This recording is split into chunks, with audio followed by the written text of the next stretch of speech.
আসসালামু আলাইকুম সবাইকে। ডিপ্লোমা এডুকেশন প্ল্যাটফর্মে আপনাদের সবাইকে জানাই সুস্বাগত।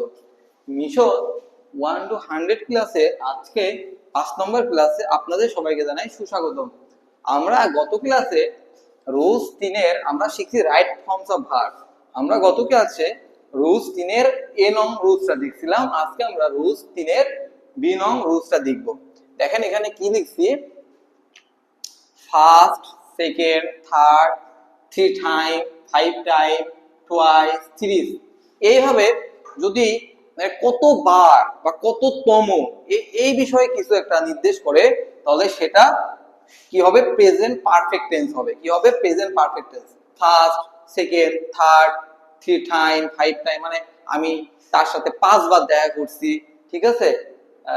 তারপর এই বইটা আমি 2 বার পড়ছি, এই বইটা আমি 3 বার পড়ছি। তারপর সে সব সময় সেকেন্ড হয়েছে, সে ফার্স্ট হয়েছে, সে থার্ড হয়েছে, মানে এই কোয়ালিটির যে কথাগুলো বলবো এই ক্ষেত্রে সাধারণত যেই কাল যেই ক্রিয়াটা ব্যবহার করা হয় তার সেটা সাধারণত প্রেজেন্ট পারফেক্ট টেন্স হিসাবে ব্যবহৃত হয়।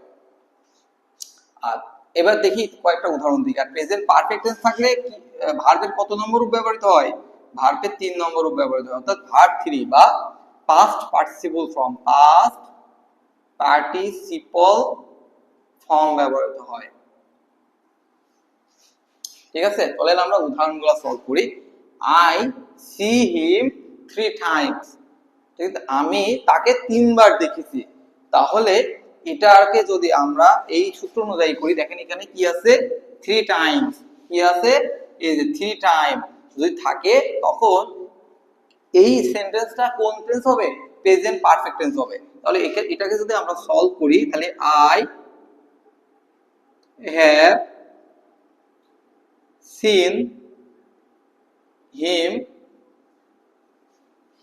3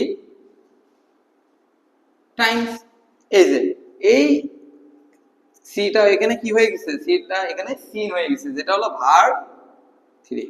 আর হ্যাভ বসাইছি কেন, এটা হলো প্রেজেন্ট পারফেক্ট টেন্সের রুলস। প্রেজেন্ট পারফেক্ট টেন্সের স্ট্রাকচারটা কি, প্রেজেন্ট পারফেক্ট টেন্সের স্ট্রাকচার হলো সাবজেক্ট প্লাস হ্যাভ অথবা has plus verb 3 plus object.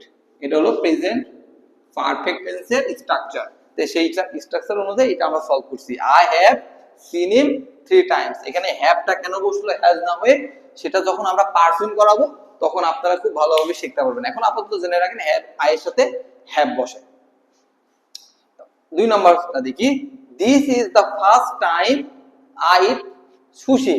এইটাই প্রথমবার আমি সুশি খেয়েছি। এখানে কি আছে ভাইয়া, এখানে আছে ফার্স্ট টাইম, কি আছে, ফার্স্ট টাইম। আর আপনারা তো এখন শিখলেন ডিপ্লোমা এডুকেশন প্ল্যাটফর্ম, আপনাদের বলছিল কি বলছিল যে যে ফার্স্ট টাইম, ঠিক আছে, এই যে 5 টাইম, এইগুলা থাকলে সাধারণত পারফেক্ট টেন্স হয়, প্রেজেন্ট পারফেক্ট টেন্স হয়। তাহলে আমরা লিখি this is the first time I have eaten, I have eaten sushi. Eat at eaten, কি আমরা জানি eat at eaten, এটা হলো বেস ফর্ম, এটা হলো পাস্ট ফর্ম, এটা হলো পাস্ট পার্টিসিপল ফর্ম। ঠিক আছে, এটা কি form, past participle form, P P. তো এটা সলভ হয়ে গেল, this is the first time I have eaten sushi. আচ্ছা, 3 নম্বরটা দেখি আমরা, they watch that movie twice already. সে এই ছবিটা অলরেডি 3 বার দেখেছে। কয়বার, 2 বার দেখেছে। তাহলে দেখেন এখানে কি আছে, টুয়াইস আছে। তার মানে আমরা জানি টুয়াইস যদি থাকে, থ্রাইস থাকে, ফোর টাইমস বা ফোর্থ থাকে, ফোর টাইমস থাকে, তাহলে সেটা কি হবে, প্রেজেন্ট পারফেক্ট টেন্স হবে। তাহলে এটার সলিউশনটা কি হবে, কি হবে, দে দে have watched that movie twice already. দেখছেন কতটা সহজ। এই রুলস গুলা জাস্ট আপনারা খাতায় নোট করবেন, নোট করে জাস্ট গাজীপুরে নিয়ে আসতে পারলে আপনি সফল। আচ্ছা, আমরা 4 নম্বর রুলসটা দেখি, যে কি লিখছি, I read that books thrice.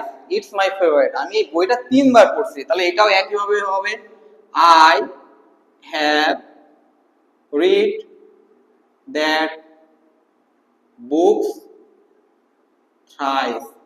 It's my favorite. এটা লিখলাম না। আচ্ছা, আপনারা বলতে পারেন ভাইয়া সব করে তো হ্যাভ দিলেন, হ্যাজ দিয়ে কোনো উদাহরণ দিলেন না। এখানে আছে, আমি যদি এখানে একটু চেঞ্জ করি, এখানে দিলাম হি, এখানে কি দিলাম আমি, he read that books three time. আচ্ছা, এটা মুছে দিলাম, ঠিক আছে। সে বইটা 3 বার পড়ছে, he reads that book thrice. তাহলে এটার সলিউশনটা কি হবে আমরা যদি দেখি, হি হ্যাজ, কি হবে, he has read that books thrice. কি হবে, থ্রাইস। এখানে হ্যাজ কেন বসছে আমরা জানি, এটা আমরা পরবর্তীতে যখন পার্সন শিখাবো তখন জানবো যে সাবজেক্ট যদি থার্ড পারসন সিঙ্গুলার নাম্বার হয় তখন কি হবে, হ্যাজ হবে। আর আমরা জানি রিড, ভাইয়া এখানে রিড ছিল, রিডই কেন বসলো, কারণ আমরা জানি রিডের 3টা ফর্মই সেম, রিড রিড রিড। তো এইভাবে আমরা ছোট্ট ছোট্ট করে রুলস শিখবো, আর এভাবে কিছু কিছু সলভ, মানে এক্সাম্পল সলভ করব। আর আপনারা এই জিনিসগুলো খুব সুন্দরভাবে নোট করে গাজীপুরে নিয়ে আসবেন। আমার কাজ হলো এইগুলা শেখানো, আপনাদের কাজ হলো এইগুলা শেখা, রুলস গুলা নোট করা। তো আজকে এই পর্যন্তই, পরবর্তী ক্লাসে আমরা 4 নম্বর রুলস নিয়ে আলোচনা করব।